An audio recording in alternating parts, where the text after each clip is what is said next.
And somebody can do some music for it. Summer was laughing at me the other day because I was playing with toys. With your toys? And I was like sitting there, and I'm like, she's just, Wow. I don't know what I was talking about, but yeah, You go like a into three-year-old? like a fugue state when you're playing with them. Sometimes. and you don't really know what's happening. there's sometimes where I'll be just sitting there, and then like I'll be playing, and then like I won't even know she's in the room. He comes out of it and he's got like a beard. My fingernails are grown out a little bit, and I'm just like, oh, what was that?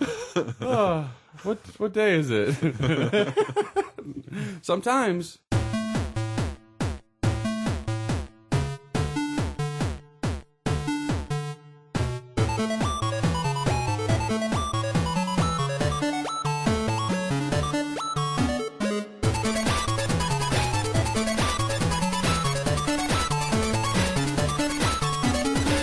Hey everybody, welcome back to Signed In. I am Jeremy Superpro33. I'm Craig Profdresser. But I'm Sean Shonix. I forgot to mention, but this is episode 111. 111. 111. Same as 0011 backwards, forwards. 110 What do you call that? Sorry. Palindrome. There it is. Yay! I would have said Thanks, Professor. Beyond palindrome. I'd been like amalgam loam. What? Amalgam dome. We're in a good... That's what I would have called it. An amalgam dome. I remember that. Beyond palindrome, starring Tina Anit. Who runs Minotaur? All right. This is a good start so far. I have no idea what's happening. It's the palindrome. Other than I'm just talking like Master Blaster. It's a sequel to Madame. Who runs Minotaur? Damn. All right, so... What did you do? Zamax? Max. Sam's. Tomax and Zaymont? Yes. Oh, awesome. But by the way, I want everybody that's listening right now to know that we could do this for an hour. I think we have about a half hour of this right before the show. To be honest. It's just no nonsense, just streaming conscious bullshit that makes no sense. Psychologists would pay top money to listen. And to then this. as a listener, you would sit there at home and go, Psychiatrist. I know that thing that they just said. Yes. I remember that from the 80s. Yes, that is our joke. Thing exists. Remember? He said a thing that I recognize. I love this show. You just gave away our secret. It's like an 80s scorecard. And Seth MacFarlane's. That's true. That is. You just outed him. No, it's true. It is. That's all he's got. It is. Here's a thing that you remember from the 80s. It's a joke. Remember that Kool-Aid guy? Here it is. That was awesome. I do remember All right. that guy. Anyway, so we have a real show to do, though, about video I'm not games. sure I want to do it now. Nah, let's not. This is our new show. This is the new direction we're going in. We're hijacking our listeners and taking them with us. You have to listen. You've started. Sorry. You cannot stop. Don't be like everything else in your life and not finish what you start. It's always going to remain there unfinished on your MP3 player. Forever. It's going to be the first thing there. Yep. Just another disappointment in your life. Another thing you didn't complete. It's like all those games. Green line up to And school. 10 minutes. I know you tried to get back to games, but I wasn't allowing it. All right, let's talk about games. I have a couple. I'm just going to man. say what I have to talk about, which I finished up some Dead Space 3. I'm going to talk about some of that. I have some thoughts. I didn't get to play any co-op, unfortunately, so I won't have anything to say about that. But Yeah, they don't. I don't think they had it at the Red Box. I checked. yeah, unfortunately. I also played a little bit. I just started Metal Gear Rising Revengeance. Okay. So I have a little bit to say about that. And Aliens Colonial Marines. Yes. I think we all have some stuff to No, me and Craig at least. Yeah. Sean's out of the... I'm not a Colonial Sean's Marine. out. Boo! I am. And we all have My some... dog tags. We all have some Anarchy Reigns that was donated to the show. Yes. That wanted Yes. some input on that, so we were going to talk about that as well. And Definitely. I'm going to shoehorn in a PS3 game, so suck it, everybody. Ugh. Deal with it! Again. Always! What? Again. That's it for me. What? Oh, I have an indie game, too. Yeah, I got a couple indie games in there as well. XBLA wise, I had a little bit of a follow up for Skulls of the Shogun, and then checked out Serious Sam Double D XXL. Double D double XL. Yes. Okay. Or I could be Double D XXL. Okay. Which do you prefer? Double D XXL, I think... I don't know. I'll think about it. Okay. When we get to it, you I'll get let you back know. to me on that. I'll let you all know right? what This I is prefer. important. Nice. What do you got, Sean? I just got a couple little games here and there. I tried out the Capcom Arcade Cabinet. Oh, okay. I guess pass that up. Played some of that little jobbies. I wish they would have had Commando on deck. But and then a little Anarchy Reigns, of course, like you said, and a couple little indie games. Not much. Pretty light for you. Very light. Very, very, very, very, well, very. Try not to fall very asleep. light. Just still at least.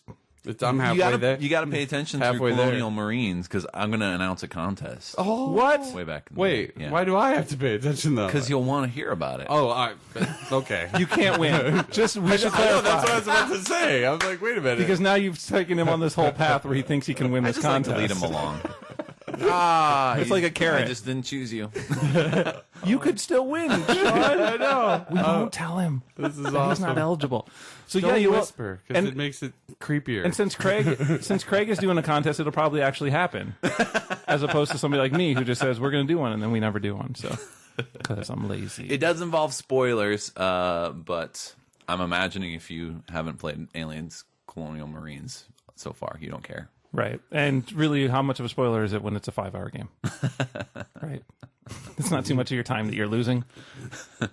That's a spoiler. Sorry. It only lasts 5 hours. Whoa. But we'll warn everybody before we get to it too. We timestamp everything, so Yes. spoiler babies like me can skip I'll leave it. it for the end of the review. Cool. Sounds good. All right, should we jump in then? Let's do it. Indie games. I'm going to start off with a little gum called Winter Fresh. No, that's not even a gum. What is happening? I'm failing. Do we need to take a break? Hold on. Let me press the... Kool-Aid Man will bust through. Yes. Oh, yeah! Remember him? All right, now we reset. We're good. Next joke. Minotaur. Okay. It's a game called Minotaur from Awesome Enterprises. Sells for 80 points. It is a side-scrolling sort of hack and slash. The gameplay itself is a little sparse and is a little difficult. Basically, you're this Minotaur, and you're running around smashing Greek guys, I guess. I don't know. They look a little Roman to me, but I think they're supposed to be Greek. No, you're splitting hairs at that They're point. of various heights, indicating how tough they are. Oh, okay. And you just run around smashing them, is what I could tell. At least in the demo, that first level. What were there, 5 levels or something? You must have tried this out. I was looking at the screenshots and I did not bite the bullet on the trial. I was like, well, you know, I was going to pass though. it up, but Release it does, the beast. it does have really nice character art in there. Like the Minotaur itself looks pretty awesome. I think that's what drew me. Yeah. Yeah. And the enemies as well kind of look awesome, but the animations are a little... What's cool, though, is that it has up to 4-player local multiplayer and up to 8-player online multiplayer. Oh, really? Nice. Yeah, and I think you can also do co-op, I believe, but also PvP or something like that. So it might be worth checking out if you're into that sort of stuff. It was acceptable, but it wasn't... there wasn't like there was lots of combos or anything you could do with the fighting. It was just pretty basic. You had a couple of different attacks and you had a block, and enemies would run directly at you, so you didn't even really have to try too that's hard nice. to walk up or down to fight them. So That's good. yeah. I'm going to throw something in here real quick. That White Noise, did you see that they did a multiplayer version of that? Yeah, I was like, multiplayer? Did you do anything with that? I did it? not. Yeah. No. Okay, I just wondered. I did. I thought about it, but then I'm like, one, am I going to play it as multiplayer? And Run around. 2, is that a really good idea on this solitary horror game? Well, I don't know. It worked out for Dead Space, right? Yeah, but it's different. I know. Trying to be a jerk. Oh wait, Dead Space is Slender Man. I forgot. Spoiler. That's true. Was that what you're going to tell us today? Yeah, he comes out In the end, He's just a Slender giant. Man just appears. Yep. Yeah. That's what the obelisk represents, right? Correct. Or the monument. Yes, they're all like big Slender Man. He comes out of that. Sorry, I ruined Dead Space 3. Anyway, sorry. So I just wanted to ask, since I knew you played the original, and I saw that it was I was on like, haven't I seen this game before? Yeah, yes, I have. I looked into it. I looked into that game. What? The game you just said. White Noise? Yes. You played the multiplayer? I didn't play multiplayer. I just walked through okay. through the garden with my flashlight. And how was it? That's about it. Did you get scared? Nope. Okay. There was some weird noise, but I think it was the windmill. I don't know. Did you only play it for like a minute? I got very, very Nervous. not even nervous, a little bit. Okay, see, But that was now just, the story's changing. But no. But that's you gotta that's have the way. Thanks That's for the way. grilling the witness. a No, little bit. but that's the way it is with those games and me. Sure. When they, I they just showed up talk, and the guy had like a knife, and I'm like, "Were you there?" He's like, "No." No. And I'm like, "All right, we're done here." When we talk, when like those kind of games, it's like the anticipation. Yeah. It's more like You started to get a little nervous. Not even nervous. More like I'm annoyed with Did you this. cry? No, I did not cry. I played a free computer game called I'm Scared, and I couldn't even get 5 minutes into it. This is the guy who who purposely sits in the dark to play these. 'Cause you got horror scared? games. I was too scared. Nothing was happening. I was just walking That's around. the worst. See, and that's what drives me nuts. It's that anticipation. It wasn't of even something realistic. happening. It's like this totally pixeled out and like digitized. So what sound scared and you? stuff. Just I was like, I don't know what's gonna happen. It's just next. eerie? Yeah. Huh. Anyway, Like, we're totally off subject. I We love are, it. no, but This is gonna be speaking, the of, best show speaking ever. of scary games, are you done with Minotaur? Yeah. All right. Undead, I hope so because I interrupted him already. Undead Empire Hellfire sold for 80 points from Big Rook Games. This is a 4-player online top-down twin-stick shooter jobby. Kind of like Smash TV in that sense. Oh, nice. And I will always say Smash TV for every reference of that. It's just always going to be not as fast-paced as Smash TV, but pretty cool. 6 characters you can choose from. You start with 2 weapons. Each character has a different type of weapon set. You can switch through those with your bumper buttons. I thought the controls were really easy. You have like grenades. That's your left trigger. You shoot with your right trigger, but you point your gun with your left stick and move with your right. And it's all round based. You're fighting off hordes of zombies, and you just gotta get to the next round. And between each round, you can go to the shop and buy stuff, so you can buy upgrades and things like that. I found it the best is to wait until like you get to like 3rd or 4th round, because it gets pretty fucking. I mean, there's some parts where like it's just a mass, and you're just sitting there running, and you run out of ammo. Yeah. And that's the worst part. Is just, but I thought the graphics were pretty basic for the game. I enjoyed it, but the one thing that got me was the 80 points at the 4-player online. Yeah, that's in nice. Multiplayer, That's good. and it's 4-player co-op too. It's just odd that there's 6 players to choose from. Not that it matters, but then I get all like, You sad that 2 have to sit out? Yeah, they're like, They'll be okay. they should be able to ride on their shoulders or something. just like have a sidecar or something for them. they should be special call-in. But if it, press the Tag button. out. yeah, Yeah. exactly. Press the Y button and they come. So is it kind of like the crashing in. zombie XBLA game, the one that the top Zombie down, Apocalypse. zombie apocalypse? Yeah, Is kind of similar a little to that? bit, Okay. yeah. But I enjoyed it. I had a lot of fun with it. I thought the graphics were pretty. I mean, they were pretty simple, but at the same time, having a nice little flair to them. So Nice. yeah, some of the monsters look cool. Awesome. Yeah, I played some Rad Raygun. yeah, Yes, And you as guys I. all did, right? Yep. Because we got excited when you mentioned it, Craig. True Fun Entertainment. True Fun Entertainment, 80 points. The look of a Game Boy game. Yes. I mean, Yes. full-on Game Boy game. The music is fantastic. Music is 4 really, shades really, of really green. There is 4 shades of green. That's correct. I think that's what they Build it promoted. as, Yeah. So 4 shades of green. it's totally 80s up. It all takes place in the 80s. You're fighting. Well, I think it goes through different decades as you go through the game, but it begins in the 80s at least. And you're trying to fight the Soviets. Yeah. The Russian communists who are taking over the United States. Right. And it's the Raygun character, the Rad Raygun character, the robot that you're playing is very Mega Man. Yes. With your running and jumping. You do get some abilities in the game, which is kind of awesome. You get a slide ability with your Yeah. bumper button. You get a back jump ability with the B button, I think is what it was. So you can kind of like jump over pits and like back up from enemies, which is kind of cool. Yeah. Once I learned to remember to use it all the time. But I enjoyed it quite a bit. Like, it was just fun to run around in. I like the look a lot, the Game Boy style look. Yeah, it was pretty good. I had a little difficulty with the controls on occasion, getting some of the jumping to be precise. Like, there would be times where I could jump really high, and then other times where I would be Agreed. like, I should be able to jump up there, and then Yeah. I wouldn't be able to nail it, and I couldn't quite figure out what I was doing wrong. Well, with I it. ran into some issues. I will say that while I enjoyed it and I liked the presentation a lot, I did run into a little bit of glitchiness here and yeah. there. So I don't know if that's figured into there as well. But there was one spot in particular where I was taking damage and there was nobody there. Oh, really? Yeah, so like I got caught in a spot where if I jumped in this one spot, Weird. like I would take damage. Yeah. So there was things like that around that were kind of glitchy, and I kind of almost felt that I was getting stuck sometimes Sure. in some of the environments. But I was also trying to get to the places where I shouldn't be, I think. yeah. So that's always iffy on if it's Yeah. my issue or if it's the game's issue because Sure, I'm trying yeah. hard to get somewhere. So I don't know, but I did find a little bit of glitchiness, and I don't know how persistent that is. Yeah, I didn't experience that so much, but that would be upsetting as well. But yeah, it was. And artistically, the main character seemed very different from the rest of the game, in my opinion. With the main guy that you're playing, Yeah, the little guy. He looks he's a robot / lab assistant. Because in the he got combined and he got turned into a Game Boy that walks around and fights people. right? Because he has the buttons and all the control. Yes. The He's D-pad awesome. on And the him. sash. Yep. Well, the sash, yeah, that was a nice touch. So I enjoyed it quite a bit. I'm probably going to purchase it. I just played through the first demo level at this point. So, but I'm going to pick it. It's $1, so I'm going to pick it up and play it. Yeah, I picked it up. Awesome. It's a pretty solid game. Cool. And some of the checkpoints are good. Some of them aren't. I didn't need any checkpoints.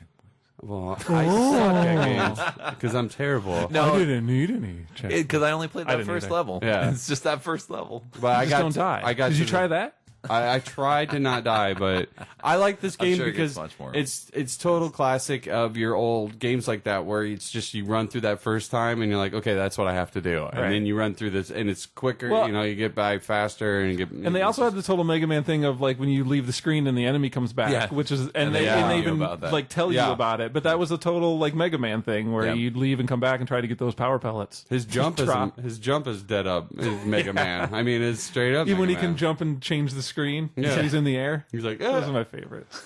I always did that. But the problem I have with Yeah. it, when you slide, sometimes if you're going to the next screen, it won't go to the next screen, but your character will continue to slide. Oh, really? So then when you let off that button, he'll be standing up or he'll be dead because he's in front of a villain. An enemy, I guess it would be. A villain. A villain. I'm Well, gonna that's call them all villains now. When I was playing Call of Duty, I'd shot all the villains. The villains. See, you're a hero. It makes you seem a lot up tougher. hero. I like this. Let's go with this. Hundreds of villains. Hundreds of villains. The villain AI was terrible in that game. And when they all start to twirl their mustaches at the same time, it's just everybody's knocking elbows. All right. Anybody else have anything else on indie? No. All right. XBLA. Yeah, I just wanted to do a quick touch with Skulls of the Shogun. Been Yes. playing more of that. I still haven't finished it, actually. I've gone more into playing games with other people. Nice. And it's not that I'm not going to finish it. It's just that it's really a nice game that I can go to for a little bit of time, put down, and then later I'm like, oh, I haven't played Skulls of the Shogun in a while. I'll go back in there and do another one.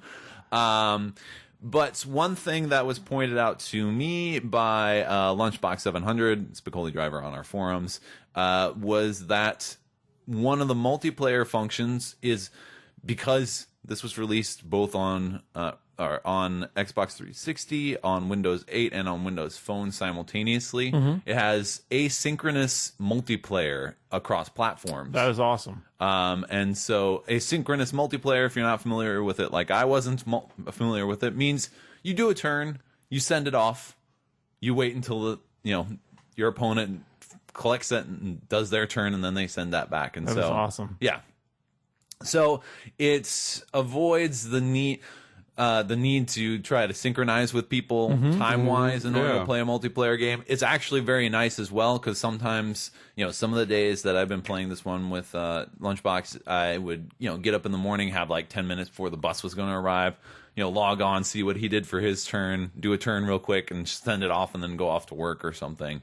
And it's very, very nice, and I'm looking forward to playing some more games in there as well, because Kush, friend of the show, Kush has it on, has it on Windows 8. Yeah. He has it on the PC, but so he wasn't showing up on my leaderboard. So I'm like, "You have this game?" He's like, "Yeah, I got it on my computer." And so I've requested that he play a game with me too, Nice. and all that. That's cool. It's a very nice feature, and I'm still really, really enjoying the game. That's awesome that they have that option. Yes. It's ideally, I'm sure it's better to probably be able to play at the same time and have an actual game, but it's nice that they throw in an option that is for people who have other things going on or can't always be there, or don't like to talk to people. It's like that or classic thing of don't like anybody. playing chess by mail. Or Exactly. something like Yeah. that with That's people. neat. Yeah. Really cool. Thank Thanks, Craig. You're welcome. Thanks, Lunchbox. Another XBLA game that I checked out this week was Serious Sam Double D XXL. Did you decide? I decided. I think Double D Double XL is probably the best. Double D XL. How's that? Ooh. Double D No, XL? then that no. misrepresents. Yeah, I don't like it at all. Yeah, that's I'm Double sorry. D Double XL. Dub. All right, Serious Sam Dub D Dub XL. No, I don't like that at all. I love that. Well, that's what we're going with. Sorry. That's a good one. Dub D Dub XL. By Mommy's Best movie Games. Dubs. Who you may have heard us talk about before, but not on the XBLA side of things. On the indie game side of things. Yes. And this sells for 800 Microsoft points, so this is the latest installment in Serious Sam. And if you remember, I played the first-person Serious Sam. Yes, I do remember. Updates. And you were running around. Yeah, and it was terrible. Yeah. It was boring as hell. How does this one stack up for you? This one's pretty fun. Actually. It's more of a side scroller. It's a side-scrolling shoot 'em up, Yeah. in kind of a Contra-like style in some ways. And it's fucking nuts. It is insane. I mean, and I think that's the It's thing. like an acid flashback. It's I like would when assume. like when you go and you find the store guy and then he starts talking and all of a sudden you realize he's got like insect mandibles for a face or something. Right. But he's flesh colored. Gross. But there's a lot of gross things. a lot of the Serious Sam traditional enemies show up there, but unlike in that Serious Sam game that I played before, it's not just do them. Here's this big batch of the screaming bomb guys for 8 minutes. Right. It's you get reintroduced to all those old guys like within the first minute and a half. Yeah.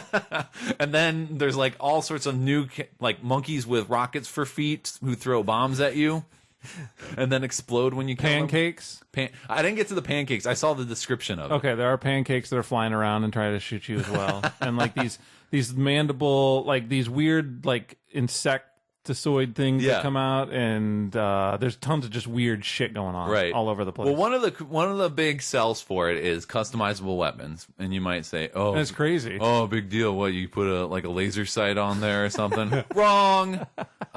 So, for example, you can upgrade the Tommy gun, so then the bullets bounce off of walls but hit enemies. So you can upgrade the shotgun, so when you shoot someone, it slows them down for a period of time.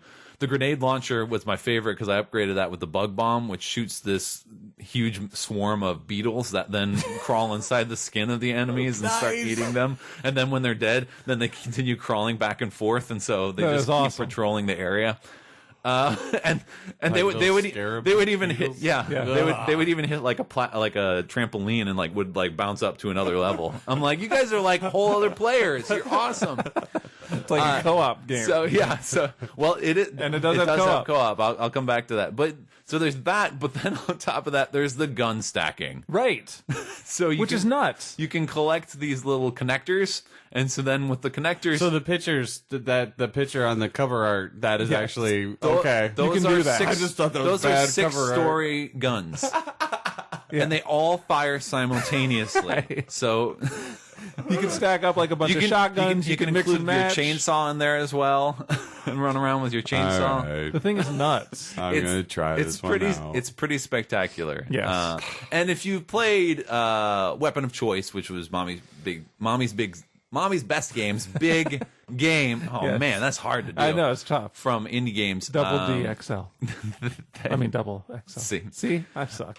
Then you might recognize some of the craziness that was going on. Where it all looks like a fucked up Lisa Frank. Yes. like a fucked up trapper keeper. Yes, exactly. It's all of those things bastardized and monsterized and come to life. So those colors. It's quite a bit of fun, and the option of doing it co-op can probably lead to some craziness. Yeah, it gets I would imagine fucking crazy on that screen every once in a while. I can imagine. It does. Yeah. I played through enemies warping in from nowhere, and I think I played through the whole demo because it goes on for a long time. It does. It's like the whole right? first level, and then it goes into that second level where they jump you ahead a little bit. Yep. That's where they give you the grenade launcher. The grenade launcher, and then you get the little bounce pad like you were talking about, because you can shoot a launch pad or a bounce pad out, so it kind of gets you a little higher. There's tons of hidden shit all over the place. You can also throw it under enemies, too. And make them jump? You make them That's jump. Awesome. There's hidden stuff all over the place. Like, there's hidden levels or ways to go and kind of get up and find. I've gone through a wall a couple times. Did you find the useless machine? I did. The button thing you push that does nothing.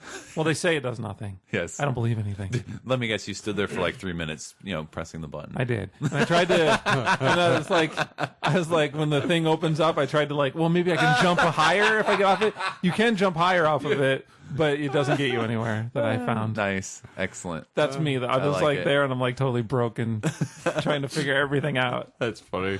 And that's why they put that shit in, I'm sure. Yes. Because you're a jerk like me.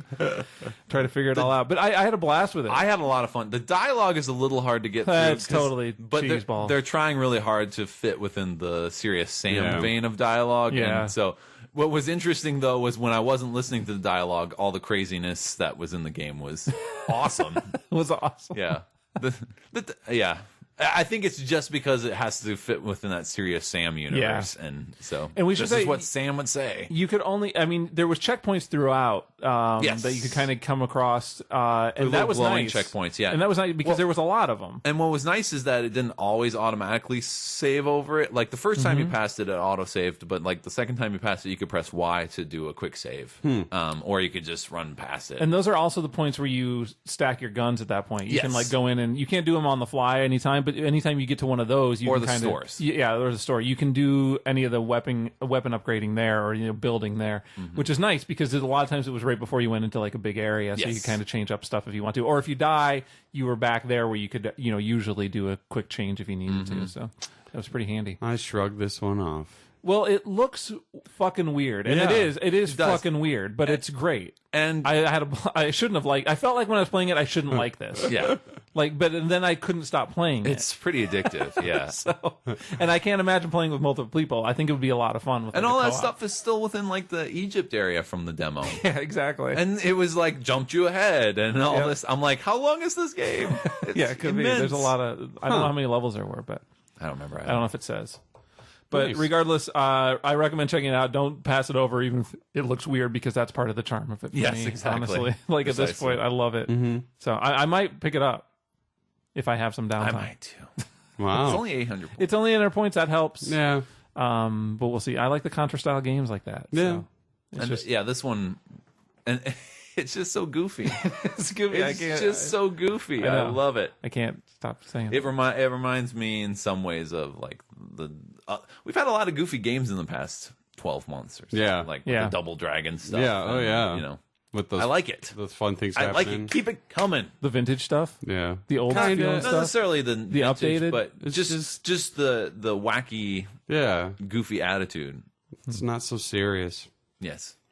Thank you, Bulletstorm. Not so serious, Sam. What? Not so serious, Sam. Were you giving all that credit to Bulletstorm? Like they opened up the floodgates for like I just did grade school humor. Or I'm sorry, middle school humor. I wanted to open this floodgate right in front of me. That's right. I played that Capcom Arcade Cabinet. I believe the game, the 400 points that you're playing is paying is for the Black Dragon game, because it looks like that one's the only one that's not grayed out.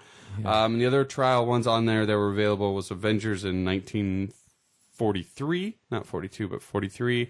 Played the Avengers trial. I didn't care for that game. It was like a fighting weird top down. I don't remember that arcade game. I want to spend a quarter on that one. But Black Dragon, I remember in 1943. I'm really looking forward to this. It has a nice vibe of the Pinball FX tables, where there's you can play regular arcade mode. There's a training mode. There's like a score rush mode. It just kind of opens it up play wise, so you don't have to just play it normally. Right. Leaderboards are there, of course. But some of the games that I was looking forward to aren't up yet. So what are you looking forward to out of that? Commando, Ghosts and Goblins, and maybe Gunsmoke. Gunsmoke. So I played Gunsmoke on the NES so much. It is ridiculous. So I play the game all the time. I would really like to see where this... it'd be nice if it could actually go a little bit further. It sucks that Sega's already put out a lot about... Well, I guess it's not... this is Capcom, but... Sega did all their some of their little 3-pack games that they put up on the marketplace, but it would be really neat to see Capcom and, they throw in some of their other games too. And just make it a part of the whole cabinet and just kind of clean up the marketplace. Yeah, but that'll happen. I know, but I like the idea. Yeah. I almost wish it was set up a little bit different, though. I was kind of unimpressed with the... What would you want? Cabinets. Kind of, well, yeah. I want to be able to roll on a cartridge. Like have my avatar blow on a cartridge. Or even like maybe how like the Pinball FX is, where like I like that storefront a lot more. A little bit, with that presentation, because this is really just a menu. You go in and select the game, and that's really it. And with all of them being kind of not there, you go through the menu really quick. Like you hit to left and right to scroll through, and your cursor just flies through it, and it's more of an annoyance. It kind of reminds me of all like the Namco, like the. When they do their collection Pac-Mans stuff, and they do all the deluxe editions sets. It's their menu systems like that. But other than that, it was neat to see it. I liked it. I like that Black Dragon game. I'm thinking about I might pick it up. That's a game that that's like $5. It's so annoying to me, but I remember it because because it's ridiculous. Yeah. Oh, it's bad. There's some parts where you just get hit for no reason. Like it's always the acid that drops and then makes the three little or whatever it wants to, I guess it'd be slime or something, that becomes the three little ones. They want your quarters. Yeah. And it's just like, thanks Keep pumping those quarters. Thanks for killing me. And you like open chest boxes and then fire erupts no matter what. I know, right? What is that all about? It's like, thanks guys. I'm like, this is how these games work. It's a trap. But the 1943 was, I thought it was nice because it had a turbo setting. Oh, did it? I didn't even look at that. Use your trigger. Oh, it's a constant barrage. Breaking my thumb. And that plane was flying. Nazis were dying. I was like the villainous Nazis. Yes, I was going through so many villains. I was going through Killed them all the villains. All those villains. It's a lot of purple and green. But all those villains. Yeah, I'm looking forward to those other games, but it's nice. I like it. Cool. So. And 400 points, I thought that was a good price. I think that was a good price point. And I think they're pushing them out like every week or a couple of weeks. That'd be nice. Do you know they have dates on them, I think. Do you know what the little insertable games are going to be costing? I do not. I don't know if they're going to be like $5 a piece. I think they're all... But they're doing packs, aren't they? I think I have no idea. They're not. So they're going to do single. Because the first one is if you buy the thing, you can either do the trial, which I just set it up, and then I'll just purchase the other games that I want. But that one's $400, and the other ones I believe were $400 as well. Okay, so there'll be $5 again. I think they're all at that $5. But who knows? Maybe there'll be other games that show up. That's better for me because some of those other ones didn't the Sega do like the packs? Yes. Yeah. And so it's like, well, what if you just want one game like out of there, and then so they bundle one that you want with two that you don't want. Altered Beast, not Altered Beast 2. Exactly. I just want Ghosts and Goblins. Yeah. That'd be nice. You can just buy Gunsmoke, and I don't have to buy anything else. So, cool. And I thought with that training mode, you couldn't play it during the trial, and I'd like to see what that's about, because that'd be fun to, kind of go in and just, maybe go through the game and figure things out. Playing the game training? Exactly. But I would like to see what penalty do you have for doing it that way? Yeah. But I'm wondering what that would be. I don't know. No, you don't die, maybe, but you just don't get achievements. It tells you when to shoot the villains. Yeah. Shoot now. There's a guy X. and it's a big Always giant shoot. It's a big giant don't circle. stop shooting. Left, right. Well, cool. Just things flash in front of you all the time. It turns it into a quick time event. Sweet. Is that it for XBLA? Yeah, we're all good. Yes. I'm going to mention real quick a PS3 game before we get into our disc games here. So I didn't spend a lot of time on Xbox games, but I did spend a lot of time playing Ni No Kuni for the PS3. Right. Which is, for those that aren't aware, it's the new JPRG from Level 5, who did all the Professor Layton games and some other stuff, and Studio Ghibli with all the popular anime franchise and house over in Japan with Princess Mononoke and what else did they do? Spirited Away. Yes, Howl's Moving Castle. That's it. Yeah. bunch of those. A lot of things. It's basically like playing a cartoon. And I will say, I played this coming off of Dead Space 3. Yeah. And it was the perfect time. It was such a change in pace, and I got totally sucked into it.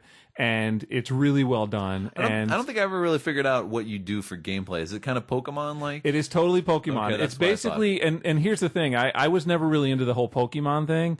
But I understand the appeal of it. Yeah, and I know you were. So when I'm playing this game, I'm like, Craig's going to love this game. If you can find it cheap, you should probably get it, because I think you'd love it.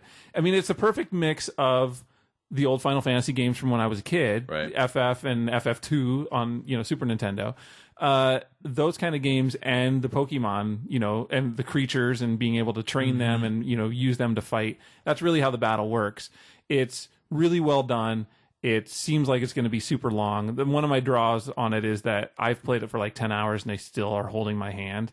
Wow. And so I'm kind of a little put off by that because I really just kind of want it to open up. But that makes me feel like it's going to be even bigger than I thought. So that's why it's holding my hand so long. Or maybe there's a setting. I don't. I'm playing on normal. I think. I don't think I dumbed it down like the baby. Like a setting. Oh, you mean like the tutorial stuff? Help pop-ups. There may be.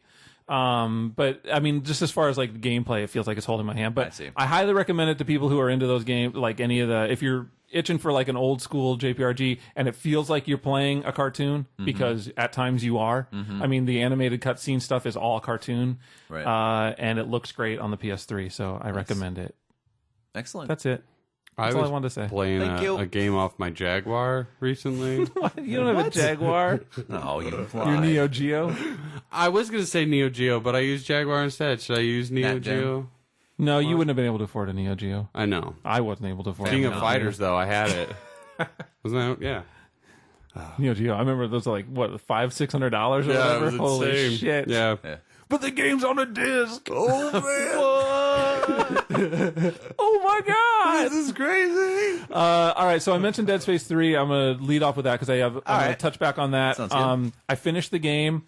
I don't know how I feel about it. Uh-oh. I know. I didn't get to play any co-op. I really want to play some co-op with it because I think it's going to be an enjoyable experience. I'm really looking forward to going through it again with that. I don't know. I was close to the end, like a couple chapters away from the end when we talked about it in the last episode. Right, I remember. I have finished it. I really didn't enjoy those last couple of chapters at all. I didn't like where they went story-wise. I didn't like where they went game-wise. I just was not feeling it at all. It felt really stretched out as well. Like it just kept going, and I wanted to be doing a lot of those side missions by any no. chance? No. And towards the end of that game, there really isn't. I think the last couple chapters there aren't any side missions. Okay. So it was all just main story stuff. Yeah. And I think it was mostly I didn't like where they were going, like what we were doing. Like I didn't like it. So I'm not too happy with it. I thought it was just okay. I mean, I did have fun playing up through there, but I think back on the ending and I'm just kind of like Killing a lot of puppies. That is. It's weird. You go into like this pet shop and you just start drowning puppies. They make you kill animals. No, none of that happens. And then you Sean. sit down for a math test. None of this happens. But I kind of look, when I'm thinking about replaying it again, I kind of dread already like having to go through the end part. So I don't know how I feel about it. But I did start up a hardcore mode again. Because once it opens up New Play Plus when you get done, and there's a couple different options in New Play Plus. So I was going to go through hardcore, which the hardcore opens, if you beat that, it opens up another mode. Parkour. It does not open up parkour. Maybe. That'd be awesome. You just jump over things and like stomp on them. But Speed run mode. Yeah. The hardcore mode is, I think you're playing on the harder difficulty level, and if you die, the game starts you back at the beginning. Ugh. So it's like the Max Payne. Yeah, there's an autosave that it does, because that's one of the things I still don't like about this game too, is that there is no manual save, that it's all the autosave that only happens. So you can't manually save anything that you're doing progress-wise. But it autosaves, but as soon as you die, it autosaves and your game is over. So you can't like restart from a checkpoint or anything like that. You have one life, and if you die, you die. Unless so I'm like, you dashboard quit right as you are about to die. You can't, because it does it right away. Like that's what I tried. Oh, okay. And it didn't work. So here's what I did though, because what I cheated a little bit, whereas I put it on a second save file. So I have it saved to my hard drive, but then I back it up kind of with the unit that's in. But it's only as accurate or as accurate to your save as you go out and quit and save it again and resave it. So the backup has to be done. If you play for like an hour and die, you lose that hour. So I'm playing. Sounds like a terrible plan. I know, right? So here's why I don't play those kind of things, because I'm going through fine. I'm surviving stuff. I'm like, everything. I found that I was playing better. It certainly helped me to play better because I was being smarter about things. Right. There was a risk involved at all times. And you'd gone through once before. And I'd gone through once before. But the people were harder now. So I was trying to be just smarter about things in the way that I killed them. So I'm doing that all. And then I have an environmental kill, like where I'm like going through this thing and a fan hits me. And I die, and then game over, because it's a one-hit kill kind of situation. So the environment hits you and you die, and I'm like, yep, I'm not fucking doing this ever, because I can't deal with playing. Imagine how I was. This is like 2.5 hours in. Imagine if I'm 5, 6. 13 hours It doesn't in. go to and like the beginning of the chapter? No, it goes to the beginning of the game. It restarts your game. So now when I like have that game, it shows me my total playtime is 2 hours, but it's back at the beginning of the game because as soon as you die, it auto saves it. Yeah, yeah. It sucks. So I don't know that I'm going to do that because I think that would make me break something in my home. Probably myself. My brain. Wow. So I'm probably not going to do that, but I'm going to do New Play Plus at some point with not on the hardcore mode. Yeah. Just when I'm all beefed up and go through it again. Run through. The dashboard quit probably wouldn't work because I doubt it saves anything except that final save. It does, yeah, that's right. So that's what I tried to do. It has no reason to save anything. Exactly. You don't have multiple lives. Right. So that's what I tried to do. You know, like I'm like, oh, maybe I can get it. No, now that I think about it, I went that back in, doesn't make it's any sense at gone. all. It is gone. They're like, fuck you. Thanks for trying. That's what it should have said. It should recognize when you do that Sucker. and then make fun of you. And then I would take it out and put in XCOM instead. I'll play Iron Man on here. Exactly. All right, so that's all I have to really say about Dead Space 3 until I play some more, until I get to play some co-op, which I'm still wanting to do. Yes. As do I. I want to play that game. Well, you should get it, and we can. I want to get it, and I want to play It's it. multi-disc, isn't it? It is 2 discs. That's yes. probably why it's not at Redbox. Yeah, probably. Well, 1 disc only. I Right. think the red box. Yeah. No, when I did the Max Payne 3, I only got to play that first disc from there. Yeah. Awesome. All right, so we move on to some Anarchy Reigns. Yes, let's. All right, who wants to start? When the thunder rolls, bow, bow, bow. What? Anarchy Reigns. Oh, I don't know what that means. I don't know what that means either. Thunder, rain. Come on, jerk faces. Oh, wow. Okay. Yeah, it's Reigns, but it's still spelled differently. Come on. One of my comic book characters was called Black Rain, but it was Reign of Terror. You know what I'm saying? But it's Black Rain. You know what I'm saying? Nobody literally knows what you're saying right now. I was just seeing how long it would go for. I know. It will go nonstop. It will go without stop until something I don't know. It was kind stops of petering out there. I do peter out. His Peter's out now. Twice. Oh, boy. That's what he calls it. It's a nickname. Anarchy Reigns. Oh boy. That's why I'm starting Anarchy it. Reigns is sort of an open world, third person beat 'em up. Yeah.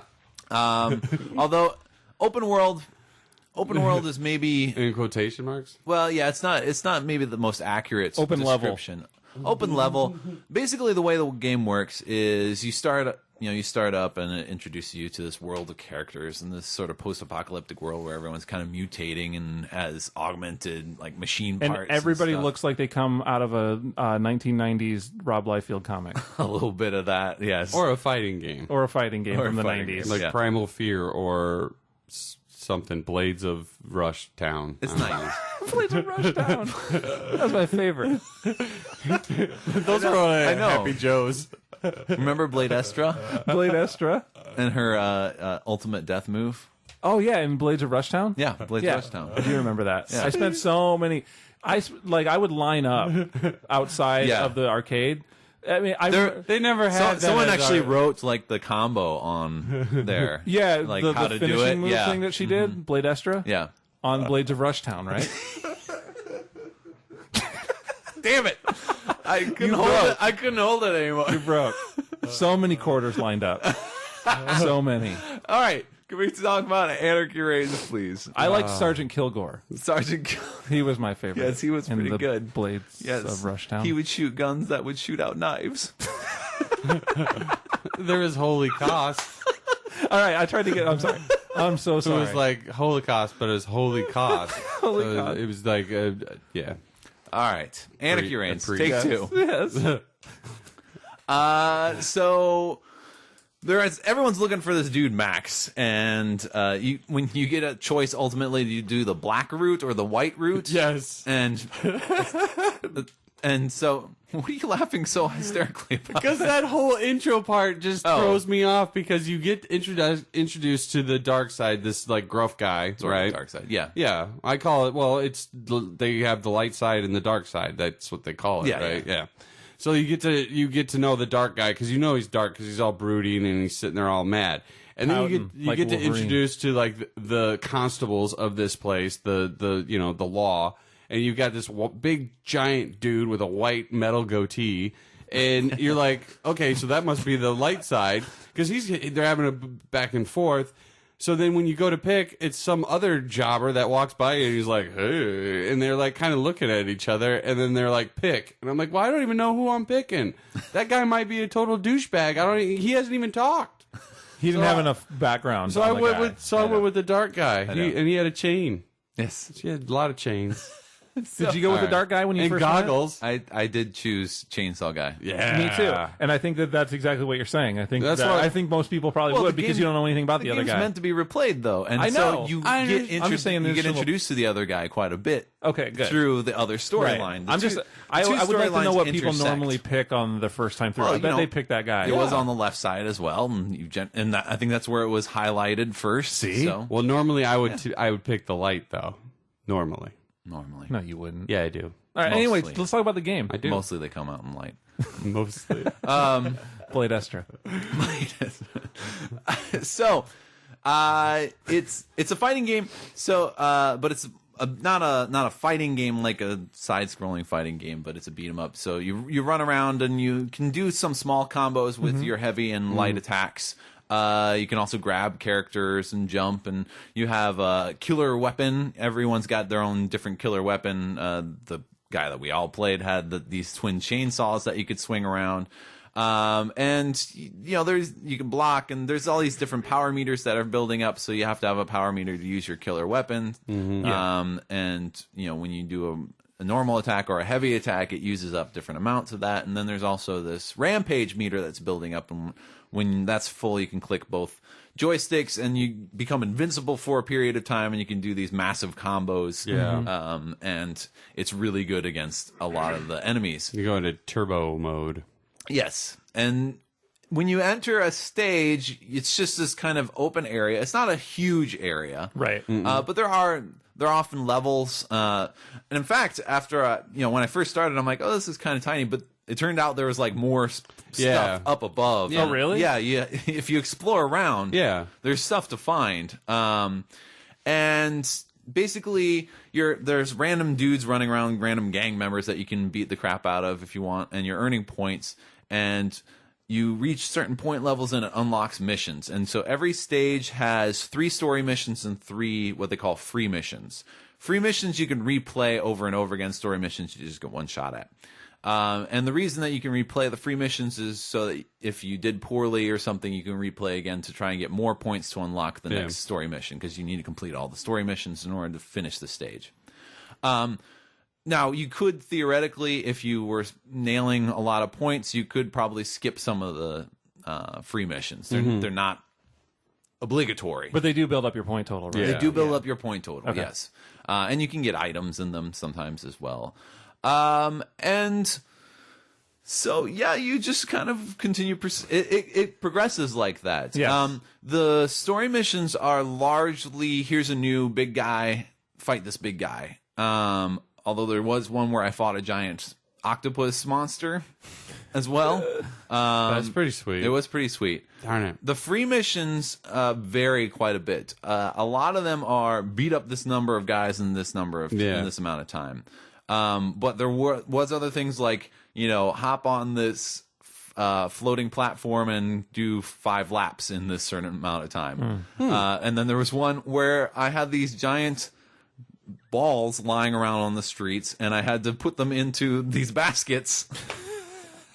And so, that's bizarre. Right? Right? I wasn't expecting that out of that game. Nor was I. It's like, why would they throw these weird mini games in there? I know. Well, I think the thing is that it can get a little monotonous once in a while. Well, because you're just doing the same thing. You're doing the same thing, and there's not a wide variety of combos you can do. There is some comboing you can do between the light and the heavy attacks, but for example, you can't combo in like with a jump, or you can't combo in your killer weapon into any of that stuff. And so it can get a little monotonous if you're not into that stuff. But it does change up a lot. One thing that I really liked about the stages was that when you start off and you're not doing a mission, it's you just get these general gang guys running at you, and they'll continue to swarm at you, and you can continue to pummel them until a certain point where they all flip the fuck out and start running away. Yeah, right. Yeah, and it's at that point that something big is coming. And it could be like this floating platform with a flamethrower and a couple extra flamethrower dudes. It could be this runaway truck with this spinning saw blade on the front of it that you have to get out of the way of. It's a gas tanker, too. It's a gas tanker, yes. Thank you. The gas tanker explodes as well. It could be these giant super mutants crawling out of the ground that are really hard to beat. It could be that these fighter jets are flying over and are going to do a bombing run. And so, it manages to keep you on your toes and adds a nice bit of variety in there. Yeah, some of the mini games are a little wacky and bizarre, but I also feel that its main focus is on the multiplayer aspect. Yes, did you do any of that? No, I did not, because it is a little strange, because I read a little bit about it before I actually played it, and a lot of people were agreeing that the main focus is on the multiplayer. And then they force you to play single player to unlock things, right? So it seems almost at odds with itself at that point. A little bit. But it is a game. I mean, it's not incredibly long. I'm at least 2/3 of the way through the game already, and I only started playing it this morning. Oh, okay. And so I put in like maybe 3-4 hours tops into it. So, well, because they have 2 separate campaigns, they encourage you to play through different difficulty settings. You can go back and replay missions because every mission is scored, and you get like a medal at the end. And so it's very arcadey. The game is very arcadey. Now, from what I understand from the multiplayer, it's there's like waves of enemies coming in, and you're all kind of teaming up to fight against them. Is that what it is? I've heard it's either you're teaming up or you're fighting against each other. I think you can do versus too. I think there's other modes. I think there's multiple modes. All right. For it, but I didn't do anything with the multiplayer stuff. So that sounds like it would be pretty cool, because there are certain story missions where other characters pop in and they're fighting alongside. You can sometimes choose which character you want to be, but they're also fighting alongside you, and that was often that was a nice experience, because I was getting into that, and I'm like, oh, I can see how playing this with other people would be a lot of fun. Right. I found it way confusing. Like the little bit of time I spent with it, I found it really confusing at the beginning, and I think I agree. I just didn't find it was directing me in the right way or giving me the proper information. Did you do the tutorial to begin with? I think I did. Yeah. Okay. But even then, I was like getting confused. I agree. I think I'm not very smart, though. I think it drops. I was lost. I spent maybe 15, 20 minutes before I actually started any missions. Yeah. Because there's the simple thing. So they give you this mission highlight beacon. Right. Yeah. And so you go over there, and I run over there, and I press it, and all of a sudden I have this list. And I'm like, oh, I'll go, there's the mission. I'll go select the mission. I go down there, and I click it, and I'm like, okay, so is it going to do it? And then I back out, and doesn't seem to be anything different happening. And I couldn't figure it out. And what you have to do is you have to stop for like a second in the beacon, and then it says press the back button. Yeah. If you press the back button otherwise, then it just shows you the general missions for the stage. Yeah. And so, that was not clearly explained. So I agree that it really kind of drops you in a little bit for a lot of elements. Because I remember I was playing, tutorial stuff, and that it was telling me what to do, but then it felt like I wasn't being told what to do. Yeah, the tutorial was focused just on sort of the fighting. Moves, and the fact that the tutorial was separate from the game probably adds to that a little bit, because it wasn't, it's not incorporated into playing the game. It's, just kind of train a little bit outside of the game. Does it stay funny at all? Because I noticed, it's goofy, but as it was goofy, like even when you fight, okay, so the first level you fight that bull guy, right? Yeah, bull. So, and he's talking all crazy ass and everything, but then your guy, like the guy you're playing, he's like, what the fuck? Yeah. And that made me like it legitimately made me laugh, because it was totally the reaction that you should have to people talking all crazy shit in those Street Fighter games where they're like, you're gonna reign from the blah blah blah. It's not completely self-aware, which is I think is what you're hoping for. I am hoping, but it does put him out to pasture. It does have some goofy stuff. There is stuff that is, the story is insane, because 1 minute you're fighting against this rival / friend who is a pimp / bounty hunter. Who is a black man who has, of course, big boxing glove. Mechanical boxing gloves, and has a grill that says fuck off. Nice. And it's a Japanese game, so when you get those multicultural representations, there are those wild characterizations. Yes. But so you'll do that. But so you do that, and then he'll be like, shit, what's your name? I can't remember your character's name is. And then it'll go into this flashback where like his daughter is dead, and that's like his motivation for doing, and then tries to do all this serious stuff. And then it flips back to, so it might be kind of at odds with its message. It flips back to armored cars with machine guns on the top of it that jump on you and that you're trying to kill. Yeah. Don't forget the emotional impact, Craig. Yes, I know. That's your driving force. Dead daughter. I was remembering that the whole time I was jump kicking giant balls over enemies into giant baskets. That's right. And watching out for runaway fuel trucks. Yeah. But, that level of insanity was the thing that I actually liked the most about That's what I'm saying. Why even bother putting that other stuff in there? Why trying to have a real character development? Like, who cares at that point? I was kind of disappointed. I wasn't surprised that there was some attempt at, serious gravitas in there. Yeah, right. But I was a little disappointed by it. I'm like, if they had just gone completely balls to the wall, insane, this would have been, like, the most memorable game of the whole year. Or even just make the flashback be something ridiculous. Yeah. Like, have it be like some really... Like his dog is dead. Yeah, something like... Exactly. Now, that is... Well, I'm sorry. Yeah, no, it's lost. While it's terrible, it's still... It makes it even more... it's a different level of, his big driving force is like a dead goldfish. Well, because his daughter... How about there? His daughter died in something related to this guy. So, yeah, if it was because his dog... Or, his goldfish had died. Exactly. To this dude. That would have been hilarious. Yeah, exactly. That would have been great. But I'm actually enjoying it quite a bit. I did hit one stage, however. The point system is generally pretty nice. Yeah. Okay. Because you can skip missions that you don't really want to do, except that very first mission, unless you really want to grind through the level beating up guys to get just running around 100,000 points, which is going to take you forever. Because I hit the 4th stage, I believe, and the very first mission was this thing of like beat 100 guys in 10 minutes. I'm like, okay, that's not too bad. And they gave me lots of different swarms of guys. It was pretty challenging, and I was making my way through it, and then it was like one guy left, and then it's like this robot kung fu guy that comes out, and he fucking wipes the floor with me. There's like this huge difference. That would be like the one complaint I have, is that there's these weird difficulty spikes. Yeah. And you really have to rely on things like the rampage and invincibility shields that you can pick up, and I found a cloaking thing. You really have to rely on that for a lot of the big guys, because and I'm not very good at fighting games in general. I'm not either. So I'm terrible. So some of it is on me, but I didn't really feel like the comboing system was sophisticated enough to really. Because there was a point where I'm like, I'm going to try to be good at this. I'm not just going to button mash. I agree. I tried the same thing. And when I was doing that, I was just like, there's no reward to this whatsoever. So you just went back to button mashing? I just went back to button mashing. That's what I found with the game. I liked the control setup. Yeah. I thought it was very easy, easy to remember, easy to use. But the problem I actually kept reversing the killer weapon and the guard. Yep. That was my problem. I'm like, well, here I'm getting punched again. Yeah. But I thought that was really, I enjoyed that. But then when I found myself trying to get those combos, I was having a difficult time doing it. And I was getting more frustrated. And then I was just like, no, we're just going to keep hitting, just pounding. And then toxic gas comes out. And they say, find a safe spot.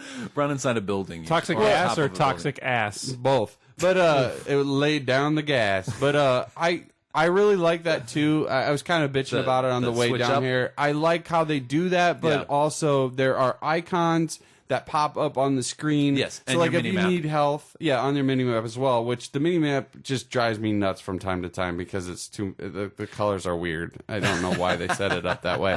But I really like the fact that when you need to find health or you need to find a safe spot, those icons pop up on the screen, so you can just try to point yourself in that direction. So there are some things that I really enjoy about the game, but then it's just like, especially when you meet that first big bull boss guy, and then it's almost like a fighting game, like a versus game, because you guys are facing each other, and that the little back and forth dialogue. Yeah, a lot of that. Which I don't understand why they do that. Which was also another weird addition to the game, because this game I can't even say what kind of genre it is in my head, because it's so over the I have State of the Emergency, that old Rockstar game in my head, where it's that craziness of you're just running around beating people up. Yeah. Yeah. That's pretty close, actually, because I think you had missions in there as well. Yeah, you had to get, certain amount of people or get certain things. And I don't know. Yeah. Well, I don't know. The face-to-face panel discussions are particularly bizarre because they do have cutscenes. It's not like that's their one way of doing things. Well, that's the way that they give the homage, right, to those fighting games. I guess so. They just put that in there. I'm not as familiar with the fighting. So they games, go, so that's true. It really reminded me of Blades of Rushtown.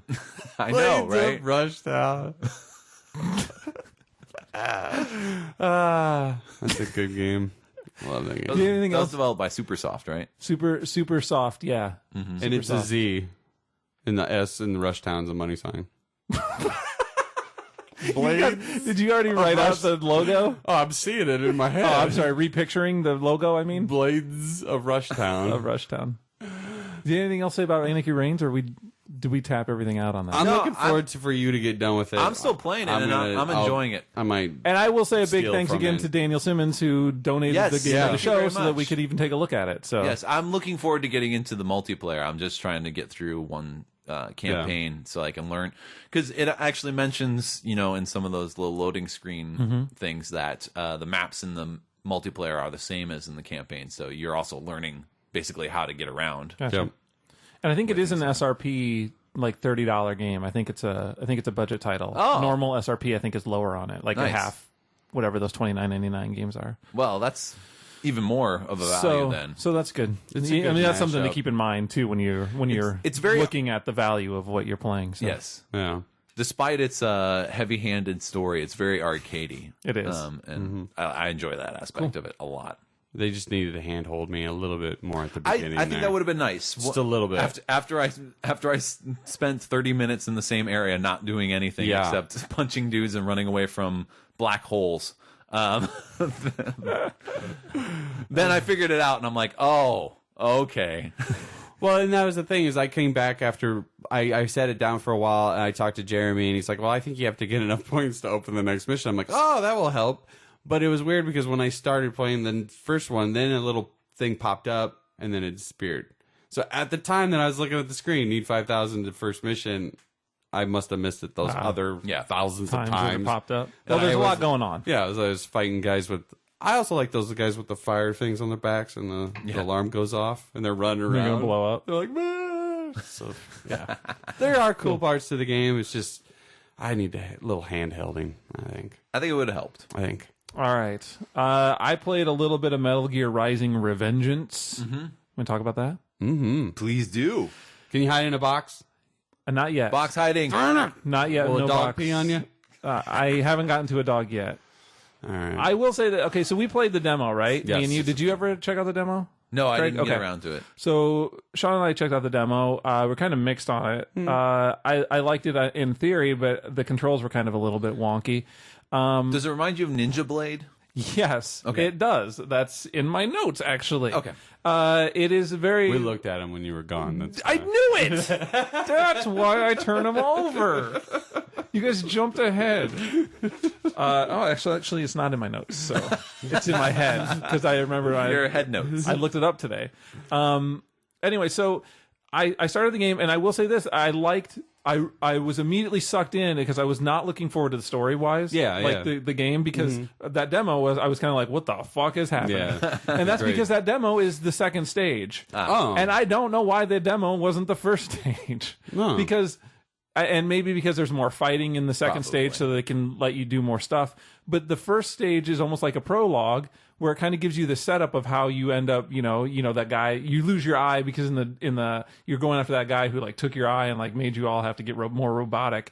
And so that all happens in the prologue thing, where it kind of sets that stage. Yeah. And it was so much better. Like, I was invested immediately, and I was a lot more interested. Maybe they thought the Snake Plissken drop off thing at the beginning was a little more cooler. Like, people were like, ooh, that's neat. Oh, how do you get like that? That's awesome. I'm in like a stealth fighter tube. So it set up the story a lot better for me. I'm more invested now. Well, that's cool. So I liked it. So now I really actually am concerned with how it's going to go. The story's still crazy. I think it's still going to go to the Metal Gear route, where I'm like, what is going on? Yeah, exactly. You got to fight all those, because does it have like the classic tropes with the characters with their each villain? Yeah. Has their own little shtick. Yeah, in fact, I just saw a lady now who like blew some kiss thing at me, and I'm like, oh, so Sonya Blade? it was not Sonya Blade. Sorry, All right. I think it was Blades of Blade Rushdown. Estra. Yeah, Blade Estra is who it was. Well, Sonya Blade and Blade Estra, they're twins. Who did one copy of the other? One was a rip-off of the other. It's like Anyway. they're like Katana and what's her name? Good one. I can't think of it. Shut up. Jade? Katana Jade, and there was another one. You got it. The action is still a lot of fun. You mentioned the Ninja Blade thing, which is what I was going to mention, because it does feel like that. It gets very action cutscene-y, you know, Right. where you're doing stuff and have to do certain button presses to do the action on the screen, and Right. then it does automatically.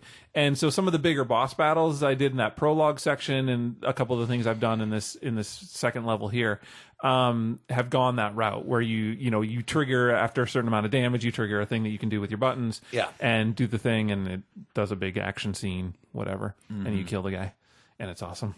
So, and I found the control to be a lot easier. I don't know what problem I was having in the demo. With the free blade Yeah, control? maybe I'm just a lot more. I also don't remember in the demo that in the free blade mode you could just hit X and Y.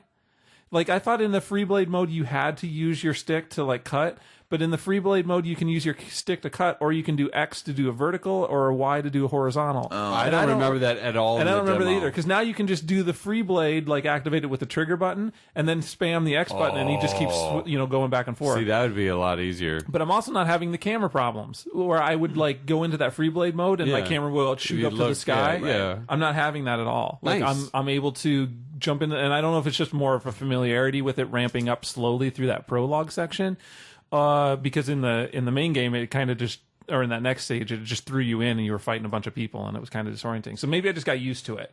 But it was, if that's the case, I got used to it a lot faster than I thought I was going to, because that was one of my concerns, is that the controls weren't going to come naturally. Yeah. And I haven't found that to be the case. So I've heard that it's a relatively short game. Like, I think I saw somebody talking about that. So I'm looking forward to finishing it out, and I'm glad that it's not going to maybe... it's not the kind of game I want to play for like 15 hours Right. or 20 hours. Yeah. But if it's a good 6 to 8, I'm all in. So Cool. I'm looking forward to seeing how it plays out, and we'll see how story-wise how it goes. But some of those villains, I can't wait to kill them. And those are legit villains. Right. Not actually like the bad guys that attack, like the actual bad guys. Villains. They're villains. The main guys. Villains. with their fun names. They do have fun games. I do, when you're running around, I do still have some camera issues. Yeah. Because it kind of snaps back to you. So sometimes, and then when you're free running, because you do this ninja run where if you leave it held down, it's kind of almost like in Assassin's Creed where you will, naturally just kind of climb and jump over things. And there was a problem with that game too, sometimes, where you'd be out of control and kind of not be able to control yourself. And that's how he gets because his parkour stuff that he gets with his ninja run is sometimes you're just running all over the place, and like, I don't want to, he's just a little over anxious with stuff because it goes a little quick. But I think that's another thing you'll get used to as you play, or Nice. as I play through. So we'll see. I'll follow up with it next time, because I'm just jumping into it now. I'm a little bit more interested now after hearing about that. I think if you played it and played that first level, you'd probably be a lot more into it then. Wow. And you know what? That's the other thing, is when in that demo they don't accurately tell you the parry thing, how to block attacks. Yeah. Because you get to that last boss guy in that level, and if you can't parry his attacks, you can't stun him at all. And they really then they flash up on screen how to do it, but they don't really explain anything. Yeah. It's done a lot better in the prologue part. Oh, that's where good. they kind of give you ample time to build up your skills in doing it, and a nice ramp up for it. So it's a lot better. Excellent. A lot better. They should have done that for the demo. I don't know. I don't get it. Why they wouldn't do that. I just had a thing pop in my head from white noise. Oh, no. No. This is way back white, to there? Yeah. I remember when I stopped, because there was a part in the game. Yeah. There's like I was searching, and my character stopped, and I was between two rocks, and I couldn't get out of that spot. I kept So you got stuck. I got stuck. Now it reminded me, because then I was thinking, I'm like, oh, that's why I didn't play. I didn't get scared. I got stuck. But then I got scared and turned. I can't run away if I need to. Someone's gonna come get me. I keep going to I would love to see how I look from outside the game. Like, the monster's like, what's this guy doing? He's just going to It's like you got your dick stuck in a rock. Well, Probably. regular Tuesday. All right. So I'll have more about that next time. Cool. Not white noise. Sounds Or good. whatever that was. That was Is white that what noise. it's called? Yeah. Okay. White noise. That's awesome, though. I like that it's a little bit different. I might try that out. I recommend it. Cool. Excellent. Give it a shot. Aliens, Colonial Marines. Let's do it. I didn't. Full disclosure, I didn't play enough of this. Probably one of the most talked about video games I've seen in years. To be perfectly honest, the past 2 weeks have been a flurry of talk about Aliens, Colonial Marines. Yeah, I mean, on my Twitter feed has been, because I follow a lot of video game people, so it's been all over the place. And all but the I blogs, haven't really read a lot. Yeah, I've stayed away from most of it. And most of it's usually I do. This is terrible. How did this ever come out? Yeah. Now let me say this first thing. Oh, and we're going to probably get into spoilers at some point. We will. So there will be some spoilers. If you're concerned later, about it, I will skip ahead. I will give adequate. I will try to notify. For okay, spoilers good deal. I want to start off with this. This is not the worst game that I've played. You might get that impression from all the press right now. I will tell you that I saw those headlines, yeah, and Twitter, talk about that stuff, and I didn't get to the game until late in the week when it came out. Yeah, and I was expecting Terminator Salvation style of game, and it to be that bland, right? And it wasn't. No, at all. It is a dismal game. Yes, but I barely yelled at the screen. Yeah. Like maybe one thing. Right. So, compared to something like Grand Theft Auto 4, right. I actually had a lot more enjoyment. So let me rephrase this. Yes. Professor Dresser says, correct, Aliens Colonial Marines is better than Grand Theft Auto 4. I will stand by that statement to my dying day. That's a box quote. Somebody get that on there. Sega's going to contact me tomorrow. Better than Grand Theft Auto 4. Okay, so there are a lot of problems with it. Now, they probably won't put that. Here's one thing, though, that you probably need to realize when you're going in. This is not really an Aliens game. I think it would have been smarter to name it Colonial Marines, Aliens. Not put the alien on the cover either. Well, yeah, it's very predominant. Because this is a game that is heavily focused on the Colonial Marines, and what it is to be a Colonial Marine. What if they did Colonial Marines : shooting dudes? Shooting dudes, doing stuff. Let's rock. I do love how when I'm playing the game, how games give you those little update things, like what tips? you're doing. Yeah. Well, no, like when other people look at your profile, and it says playing Colonial Marines, and then it will say something underneath it. The one for Aliens Colonial Marines is killing and pregnating. What? Yeah.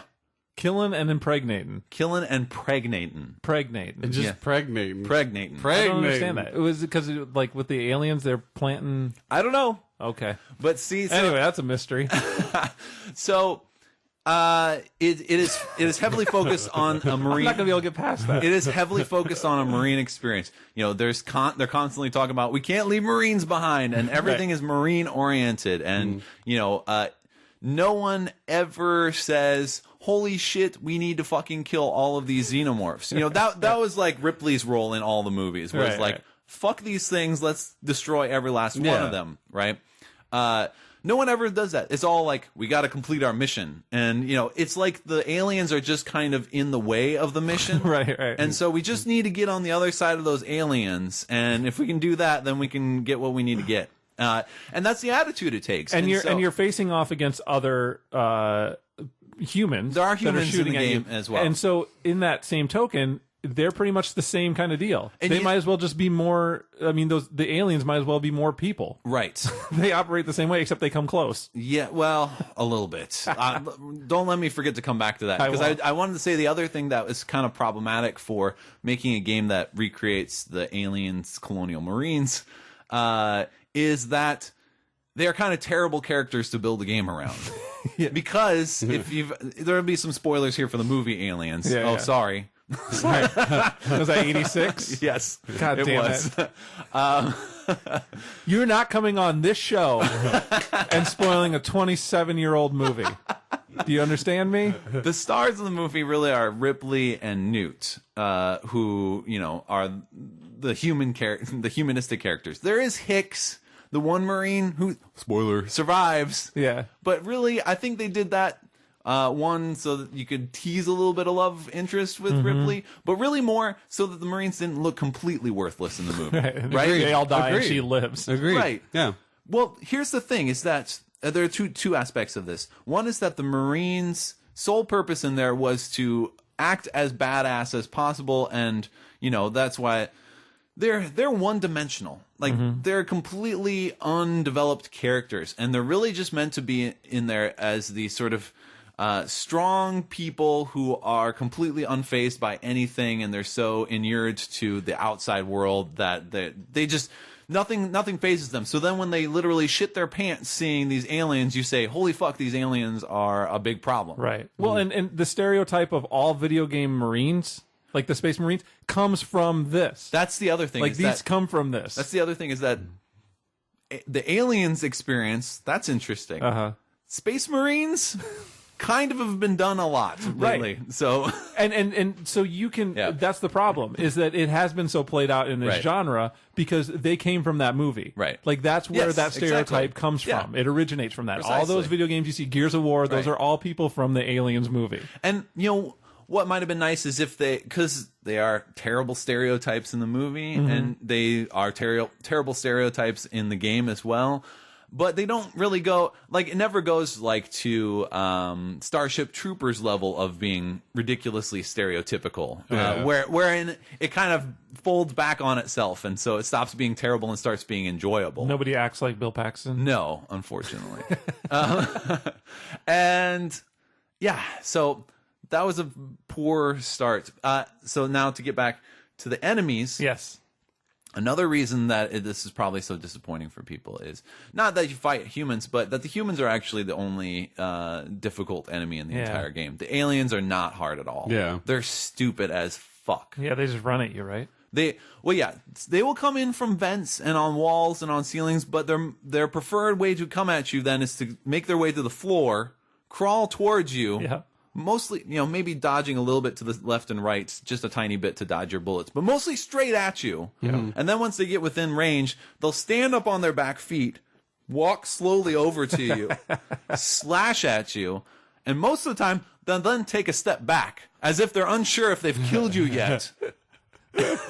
and they're waiting for acid to spray. And just to make absolutely sure that maybe these human things don't continue standing after they're dead, they wait till you shoot them again before they decide, oh, okay, no, actually I need to slash a little more before you're dead. They are not intimidating at all. They are, that's why it feels like they're just such an obstacle. And it doesn't take much to kill them either. It doesn't take much to kill them at all. Not at all. No. And especially when I picked up a shotgun. Yeah. Oh, yeah. And I don't know what the deal is with that, because I got a shotgun and then I never went to anything else, because not only does a shotgun act like a sniper rifle in most instances, because I can hit people from like all the way across the room. You can hit them from pretty far. And take them out. And then it's like one hit killing almost all the aliens and everything. If you get their head, which is much more likely with the and they run up on you. Yeah. So you just aim a little up. Yeah. And you're good to go. It's like playing Gears. Nice. Shotgun everybody. So the aliens are pretty much a non-entity in there. Yeah. They're more treated like a zombie in like a game than they are a distinct sort of enemy.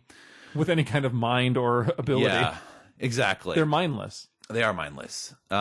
Which is not how the movie paints them. No. There are lurker. You get a few different types of alien xenomorphs later on. And there are lurker ones who hide, and you kind of have to use your tracker to kind of keep an eye on them, because they will run and jump on you real quick. But they are absolutely hilarious, because do they laugh? They are the quintessential. They might as well. They're the quintessential little kid who thinks he's hiding from you, and you're playing along with them. Like, can you see his head sticking out? They'll be like behind a pillar, and like their tail is sticking out behind. and then they wait, and then I'll turn my light off. I'm like, oh, I guess they're not over here. And then he'll like run across to someplace else. I'm like, oh, I wonder where he is. And you got your shotgun ready? Yeah, exactly. Do you peek his eyes out a little bit? It's stupid. It's absolutely ridiculous. And, they never really come on screen in such a force that it really feels overwhelming. Right. That would be the only thing. Well, it doesn't help that. Well, there is up to 4-player co-op, but you constantly have an AI buddy, and the AI buddies do damage. And in fact, trying to do some challenges, I would get pissed off at the AI buddies because I would be like, I have to melee kill this stupid thing, and then dude with a shotgun finishes it off. I'm like, son of a bitch! I've been smashing this thing's head 5 times. It's the only game where you need to play co-op so the other guy settles down. Stops. Yes. Wow. I need somebody to play this game with me so they don't do anything. Can you do that? Just stand there. And so combat is a little bit of a problem as well. A lot of people online are talking about how the guns don't seem to have any weight or feel. I am not nearly experienced enough to be able to ever attest to that sort of stuff. I noticed differences in guns, like even between a couple of the 2 different shotguns that you have and the different rifles. I felt there were differences, but knowing whether or not you've hit something is a bit of a problem, because sometimes there'll be a little spurt of blood or acid that comes out. Not all the time, though. Sometimes they will react and like collapse for a second. Most of the time they'll react. Sometimes they do it on cue. Other times you shoot them, they'll take a couple more steps and then they'll fall down and then they'll get back up, which is awesome. These might be technical problems. What? Really? Maybe. The melee is bizarre, and it wouldn't be such a big deal because most of the time you'd use it just to kind of get aliens off of you, to back them up. Except for the fact that they have built-in challenges, and the challenges are about the only thing that keep me playing the game. Is just trying to do these challenges. They're similar to the Max Payne 3 challenges. Okay. Where there's just a whole plethora of different things, This many times. Yeah, exactly, with different weapons and in different ways and all that stuff. Unfortunately, unlike Max Payne 3, wherein you're working on all of your challenges simultaneously, these give them to you one at a time, and so it's similar to picking flowers in Red Dead Redemption. Nice. Where if you were doing, if you so nothing counts before that you did? Oh, that sucks ass. That is terrible. It's good that you're letting people know now, though. These things get you experience points, and experience points unlock upgrades that you can make on the guns. And some of the upgrades are very useful, actually. Okay. Like a laser sight is actually very useful because then I'm not, you not knowing where you're shooting. Yeah, the paint things. Fuck that. What the hell? Oh, is there you can change? You can change the paints. Colors on them. Yeah, the colors on it on the guns. It's in front of you all the time. You're going to want to see what you like. This also goes over to the multiplayer too. And I actually have not played the multiplayer yet. That's where everything's going to turn around. Oh yeah, definitely. Now, but I was talking about the multiplayer, and you get to play as the alien that gets taken out by one shot on the shotgun as you slowly move. Because doesn't that sound awesome? From what I understand, part of the problem with the villains in this game is that they seem like they're scaled for the multiplayer and then just dumped into the single player. Okay. And so that's probably not too far off there. Exactly. At any rate. I was talking about the melee. So there's this challenge to be kill 5 enemies with melee or something in one mission. And so I'm trying to do that shit. And it's it's impossible to tell if you're doing damage to them or not. You will knock them back almost always with your melee, but they don't react. Sometimes I swear I've done a dozen hits. Other times I do 3 hits and then they fall down. And I'm like, what is going on? And I'm like, am I not? I think they might have an invincibility period right after you hit them, so you can't, because they're treated like players and not like villains. Yeah. So that's all messed up. Spoiler: there's a point where you battle a big alien in a power loader. No, which is the shittiest battle in the entire fucking game. Is it? It's terrible. I don't understand it. Is that the end?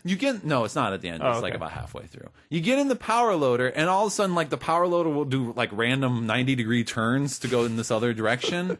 The big alien that you're fighting is sliding around on the ground sometimes. He'll just magically float away from you as you try to swing at it. There's no hit connection. Enemies and characters just go into each other constantly, and this is a close combat battle, and so you'll hit him and then he'll kind of stagger back and then he'll take a step forward and all of a sudden he's on the other side of you. Or like you'll hit him and he'll fall into a wall and so then you can't hit him for a while until he decides to come back out. It's funny you mention that because one of the things I got bugged about was the fact that my co-op people that were following around with me would just fucking keep walking through you, right? Well, they block me off and I'm like, well, I can't even get through these people. No fire. I can just walk through them. Yes. Except because I thought it was going to... Except the times you can't. Right. Except the times I can't. All of a sudden they become solid. When I need to get out of a place, they're solid. When they're in the doorway, I can't get past them. When they're walking down a hallway, I can just walk through them. Speaking of sound like technical problems. Speaking of doorways, I did like that they gave you the little welder cutter thing, and so they're like, you can open up a lot of doors, this way. And seal them up to keep yourself safe. Right. Which has never applied to me that I played so far. It comes in later. Okay, but it's all scripted. Right. Because there are times where I mean, I've gotten through the game twice now, and I've replayed some levels. Oof. And, there are times I'm like, I'm going to need to go through this door. But I have to wait until the fucking AI guy comes over and opens it for me. I'm like, why is it this way when I can open this door as well? Right. And the AI itself is glitchy. One time... I walked into a room. This is the very first level. The second time I was playing through the first level. Did this happen to you? Well, I don't know, but maybe. So you save this guy, this Marine, and then you're going to go on your mission. Yeah. And it's all about the mission, Craig. It is about the mission. And so then I walk into the next room, and I'm like, I know, we're just going to that door. And he's talking to somebody else. And so he's making his way slowly through the room. So I just run over to the door. I'm like, I can't open it. I got to wait for him.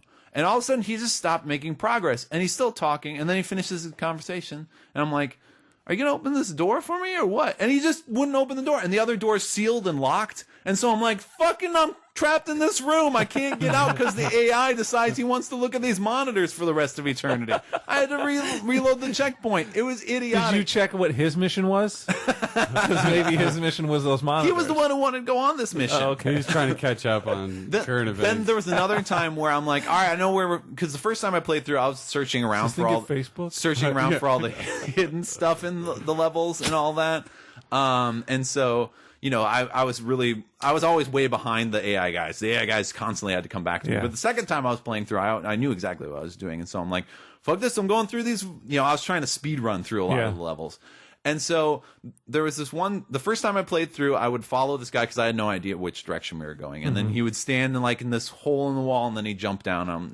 That's where we needed to go. So I'm like, I know where the hole in the wall is, and I just fucking run for it. Jump through it. And, the aliens are starting to show up, and I'm like, all right, let's do this. And I look around, and he's not there. And then all of a sudden, I hear him.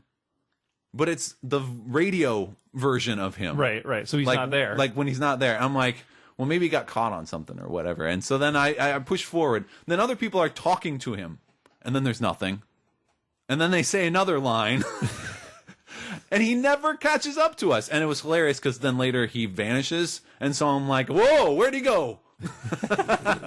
I had the problem. He was right behind me the whole time. I swear. I had the problem where they would just disappear and reappear. Like where, I'm running down a thing and I know I'm ahead of everybody, and then I turn around and they're gone. Yeah, and then I turn back around and they're all in front of me. Right. I'm like, what the fuck? You guys can teleport? Okay. Can I do this? Yes. And fuck these programmers, because not only did they do this bad programming for that. Yeah. Because, I was willing to give them benefit of the doubt. I'm like, maybe they just ran really fast and I turned the wrong way or something like that. Well, I mean, they only did work 5 years on this, so. Except. Yeah. One time, a couple times. I've seen it multiple times now. Two guys appeared in front of me while I was looking in that direction. They don't just drop out of nowhere. There's like this blue flash of light and like this disturbance in the air. So some motherfucker in a board meeting said, guys, we have this problem where the AI guys sometimes drop in front of the player. Can we work on fixing this? And they're like, why don't we just give it some sort of teleport effect? Then it looks less like it was not supposed to happen. Right, because that looks better. They can't teleport, Bill. So... So they've added this stuff to this. They retconned it. They can teleport now. Well, then I'm like, why don't we just fucking teleport on the other side of this goddamn base? Exactly. And I had Mission done. I had another time where I got on an elevator and there was only one that got on with me, and then when we got to the top, they were both there. Yes. It just ran in from the side of the screen. I'm like, wait, what? The drop-in stuff I kind of expected, but the fact that they added something to it. The added effect of... Why would you fucking add the effect unless you recognize the fact that you have a problem and you just didn't want to fucking deal with it? Exactly. It's kind of an ugly game a little bit. It's just all murky and dark. And it is murky everything. and dark. There's terrible texture drop-ins. Yeah. To the point where I'll be standing in one room, looking at the computer banks on the other side. Takes a good 5 seconds for the computer bank's texture to drop in. I turn around to look out the window, turn back, and the computer texture is gone again. Yeah, they have to drop in a second time. I'm like, seriously? And the screen tearing on this. Yeah, it's really bad. Like, a door closes in front of me, and there's like 8 different screen tears happening at the same time. I'm like, how is this overtaxing you? What is going on here? Yeah. That's too bad. What did I like about the game? I thought that was everything. I like the challenges that you like for some reason. Like, even though they don't, would you like them better if they let you do them all at the same time? I would love them if I did them all at the same time. But I think they're the thing that keep me going. Like, oh fuck, I gotta get to this mission point. And you know what? I'm gonna concentrate. I'm gonna concentrate on shooting people in the face with this shotgun 5 times. that's what I'm gonna concentrate on. So instead. You like them because they serve as a distraction to the normal gameplay. Pretty much. I like that you put these challenges in so I can actually have fun. Exactly. So I can feel like I'm doing something. And then the motion tracker is actually very nice. I don't remember the motion tracker being used a lot in Aliens versus Predator from Rebellion a few years back in 2010. How's this make that game look? All you people who were saying it was a terrible game and I was saying it was a good game. You're vindicated? Yeah, I feel that doesn't necessarily make that game amazing. Yes, it does. But it makes it look a lot better probably now. But the motion tracker, you can use it pretty much at any time. Yeah. And actually, when I played through the first time on just soldier difficulty, it wasn't that big of a deal. Although part of that was I didn't realize that you could use it to track down collectibles in the world as well. Oh, really? They appear on the motion tracker. That's awesome. But then I played through on Ultimate Badass, which is their super hard difficulty. Is that where you pregnate people? Probably. It's where you do they got a mini game after every level of you doing the knife thing. It's a quick time event, and you do it to yourself, and you stab your fingers. Awesome. So every time. So the enemies are a little harder. They take a little while to knock down. But the big thing is that they've stripped your HUD completely, so you have no idea how much health or armor or ammo you have left. Most of the time, you don't need to worry about it, Sean. It's pretty true. But as I mentioned before, the mercenaries are generally more difficult guys because they have good weapons. Exactly, like and they'll have smart guns and they do tactics. They have tactics. Well, they hide. You do see aliens hide behind crates on occasion too. They have the same tactics, which is also a ridiculous thing to see. It's like, I'll go crouch over here until you get closer. I see you, dude. Boo. I see you. Well, scary alien. And the mercenaries have the uncanny ability to throw grenades just so they land perfectly gently snug between my testicles, with half a second left before they detonate. Fuck the grenades, but that's the only part that I've ever yelled at the screen is the from the grenades. Stuff. But I was saying that those guys are more difficult, and I was constantly using my motion tracker then because it's a cover system basically, but which amounts to crouch, stand next to something that seems to be tall. Yeah. And so, that's very difficult to kind of figure out where people are, especially if there's a lot of enemies. So I was using the motion tracker to kind of line up my shots and figure out where people are. And then I pop up and take some shots off. And I was going to say, it's more of a cover system for them. It's not really, it's hard to use. Everybody else leans against walls and shoots around corners and stuff. And you're this weird dude who's walking stiffly through things. Like other teammates. He sits down Indian leg style when he crouches maybe. And just waits for somebody to peek out. Tell me when I can shoot at them. Yeah, so it's pretty bad. Oh, there's so much more. But I've been talking about this for so long.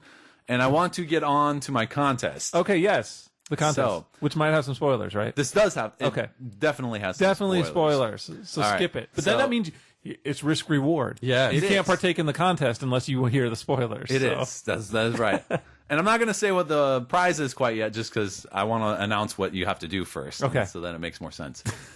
20th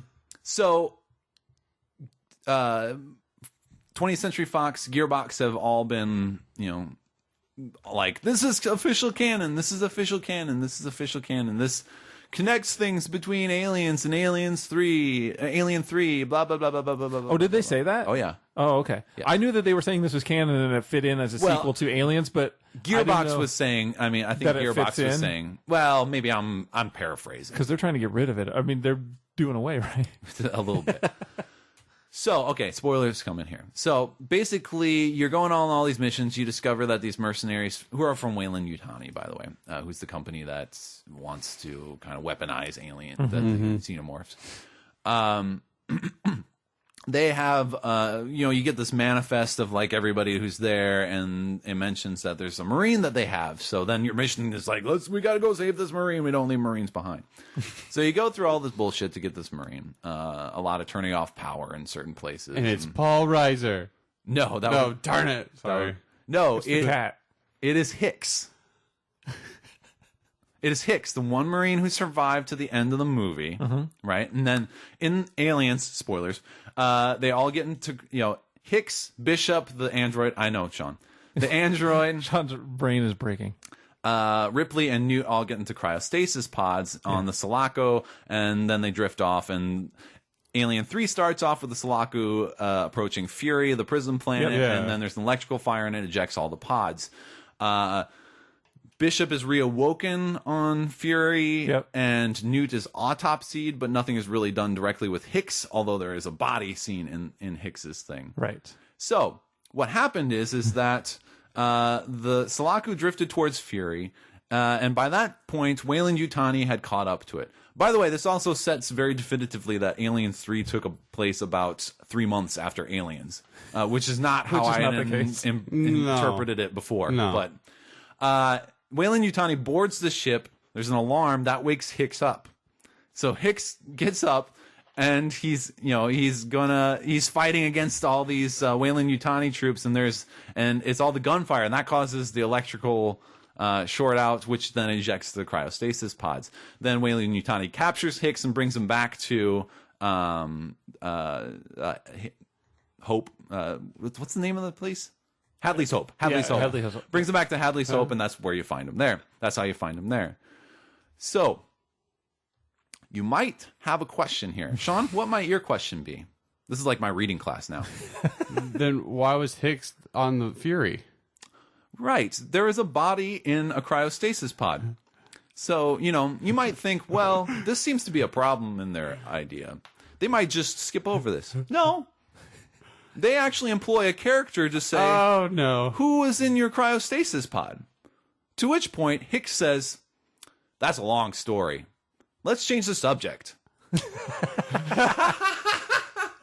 Excuse me?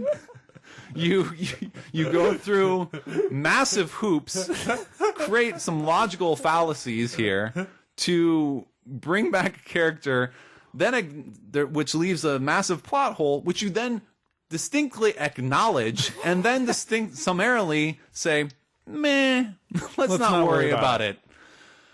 I don't want to talk about it anymore. I'm more confused with the fact that why they wouldn't take Ripley and Newt, since they were locked in with that Reiser locked them up. He was the one who was woken up. Yeah, but they captured. But they were ejected before. Oh, they were trying to capture them all. Oh, it was too. I was too late. They couldn't get her to do the voice in the game. Well, she was. Newt's not doing. Somebody got paid to write this. Yes. And so my contest here is I'm going to pay you to fix it for me. This is a terrible, terrible plot hole. So your duty is to basically write, how did a body end up in Hicks's cryostasis pod? Nice. And what happened? Fix the plot hole here that Gearbox left. And I have some rules. So your submission must be between 300 to 500 words. All right.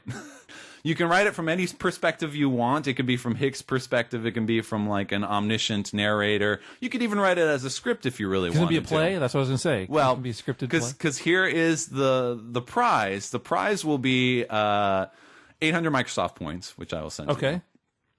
I will purchase and send to you. And then I will also transform your work of literature, fan fiction, into an audio drama style scene that we will play in one of our episodes of Signed In. That is awesome. That is awesome. So it is entirely my choice. It's just going to be what I feel like is the best one. Well, you're the one that's going to have to perform it. Right, exactly. Yeah. Although if somebody writes it like a play, you might need additional performers. I might need more people. All yes. right. I might employ you. Now I'm excited. Write in a role for me. So, I'm not voting, but write in a role for me. yeah, and so, I can't really tell you what's going to make you win or not. Right. Just write the best thing that I probably, if you go a little sillier than rather straight serious, it'll probably be more enjoyable for me. But it's going to be whatever my whim is at that time. So $10 cash value. $10 cash 800 value. Microsoft points. Yes. Infinite value. In fame. Right. Well, infinite value on us doing, like putting your I'm going to put music in there. I'll try to give sound effects. If anybody can tackle it, it's you. Yeah. I'm excited. So I hope we get some people. 300, 500 words. All right.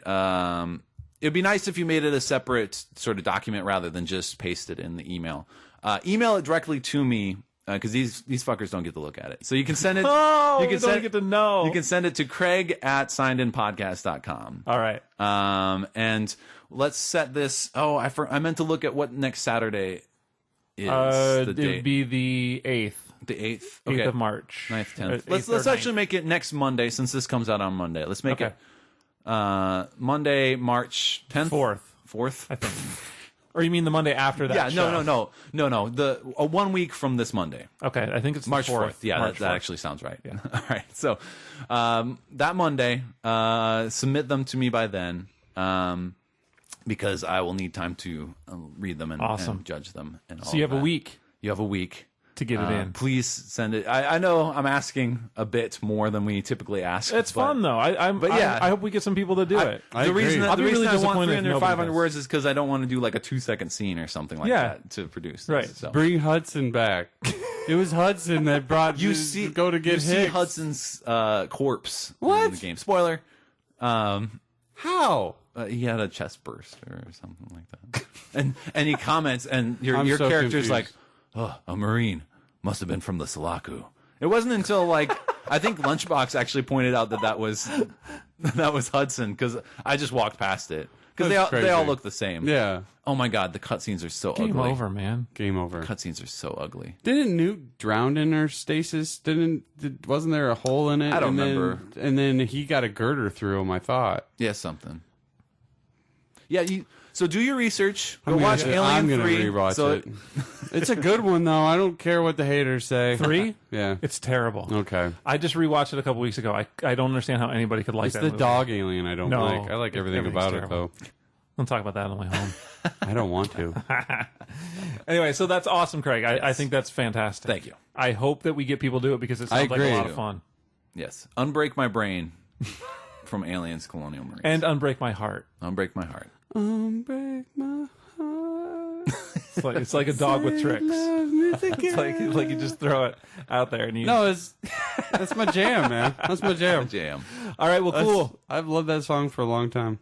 Anything else to say about Aliens? You ended on that? All right. I should stop. Well, it's funny how Metal Gear Solid was a game I was kind of steering away from. Yeah. Colonial Marines was a game I was driving towards, Right. and now I'm like flip-flop. Sounds like maybe they're you both. guys did really good job at talking those games. It sounds like maybe they're both a 5 to 6 hour game experience. So Yeah. you might want to spend the time with Metal Gear as opposed to Aliens. Yeah.